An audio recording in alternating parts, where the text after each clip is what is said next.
Hello hi everyone, कैसे हो आप सभी। आशा करता हूँ आप लोग बहुत ही बढ़िया होंगे। तो फ्रेंड्स, आज के इस वीडियो में हम बात करने वाले हैं BSc third year zoology major group A paper first से यूनिट का जो आज का हमारा क्वेश्चन है, पर्ल कल्चर क्या है, और इसकी हम हिस्ट्री देखेंगे और पर्ल के प्रकार देखेंगे।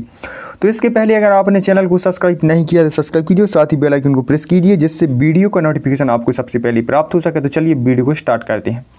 तो देखिए फ्रेंड्स, सबसे पहले हम देख लेते हैं पर्ल क्या होता है, यानी कि मोती। मोती एक अत्यधिक चमकदार और कीमती रत्न है जो मोलस्क या शिप के खोल के अंदर बनता है। जो मोती होता है फ्रेंड्स, यह मोलस्क यानी कि ओस्टर्स के अंदर बनता है, उसकी खोल के। देखिए फिर इसके बाद हम देख लेते हैं पर्ल कल्चर। पर्ल कल्चर मोती प्राप्त करने के लिए नियंत्रित परिस्थितियों में बाइवैल्व मोलस्क का पालन है, और बाइवैल्व मोलस्क के दो अलग अलग समूह हैं। कौन कौन से हैं? तो मीठे पानी और खारे पानी की शिप। तो फ्रेंड्स, जो पर्ल कल्चर है यह मीठे पानी में और खारे पानी में किया जाता है, दोनों में। तो देखिए फिर इसके बाद इसी में मोती कुछ मोलस्क के खोल के अंदर एक खतरनाक उत्तेजक यानी कि परजीवी और मेंटल ऊतक की चोट के खिलाफ रक्षा तंत्र के रूप में बनते हैं। और देखिए, स्वाभाविक रूप से मोती कम संख्या में बनते हैं और इसे प्राप्त करना बहुत मुश्किल होता है, क्योंकि ये पश्चिमी समुद्र में बनते हैं और प्रत्येक ओस्टर्स अपने 15 ईयर्स यानी कि 15 साल के जीवन काल में 3 से 4 पर्ल बना सकता है, यानी कि यह अपने जीवन काल में 3 से 4 मोती ही बना सकता है। और देखिए, पर्ल कल्चर एक्वा कल्चर का ही एक पार्ट है। तो देखिए अब इसके बाद हम देखते हैं, यह दो प्रकार से होता है, एक्वा कल्चर और मैरी कल्चर। जलीय जीवों जैसे कि मछली, क्रस्टेशियन, मोलस्क, शैवाल और अन्य मूल्यवान जीवों जैसे कि जलीय पौधों की खेती करना यह एक्वाकल्चर के अंतर्गत आता है, और खारे पानी में जलीय पौधों की खेती करना ही यह मैरीकल्चर के अंतर्गत आता है। चलिए अब हम आगे देख लेते हैं। तो देखिए अब इसके बाद इसकी हिस्ट्री, तो इसको देख लेते हैं। हिस्ट्री ऑफ पर्ल कल्चर, मोती संवर्धन का इतिहास। पर्ल कल्चर तकनीक सबसे पहले जापान में शुरू की गई थी। तो फ्रेंड्स, पर्ल कल्चर की तकनीकों को सबसे पहले जापान में शुरू किया गया था।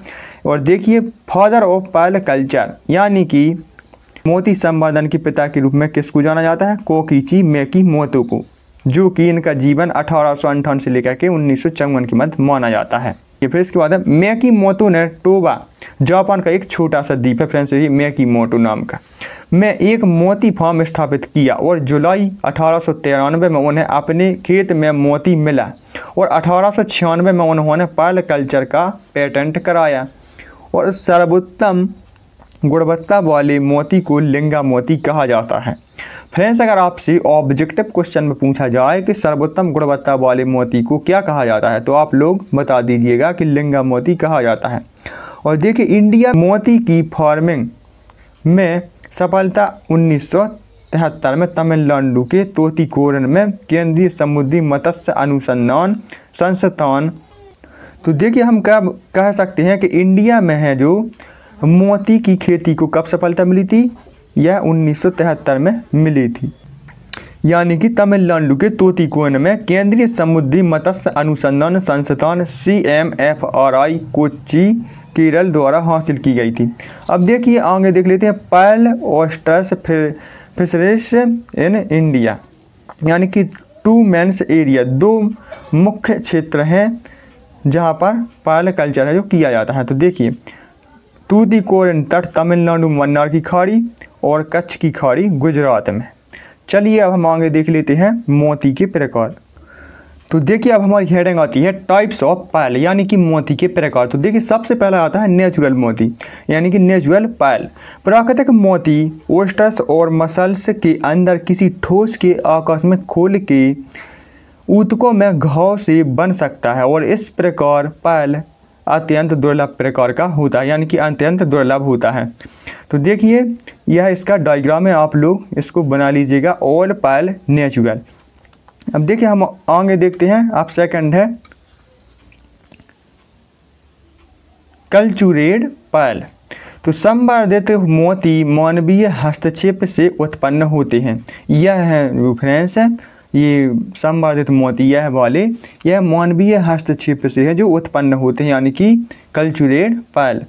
देखिए इसका डायग्राम है, यह वाली लेयर है यह थिन कोटिंग ऑफ नेक्रे, और यह अंदर वाला हिस्सा इसको नॉन पर्ल बॉडी कहा जाता है। अब देखिए अब आता है इसमें आर्टिफिशियल पर्ल, कृत्रिम मोती, यानी कि फ्रेंड्स इसे कृत्रिम मोती कहा जाता है। कृत्रिम मोती ये प्लास्टिक, कांच और मछली के सल्क से बने हुए होते हैं। तो देखिए अब इसके बाद हम इसकी कुछ स्पीसीज देख लेते हैं। तो आप लोग फ्रेंड्स इनको लिख लीजिएगा। अगर आपको यह वीडियो अच्छी लगी तो इसको लाइक करिए और चैनल को सब्सक्राइब करिए, जिससे आगे आने वाले वीडियो का नोटिफिकेशन आपको सबसे पहले प्राप्त हो सके। और इस वीडियो को अपने दोस्तों के साथ ज़्यादा से ज़्यादा शेयर करिए, जिससे उनकी भी मदद हो सके। तो चलिए फ्रेंड्स मिलते हैं अगली वीडियो में, जब तक के लिए जय हिंद, वंदे मातरम।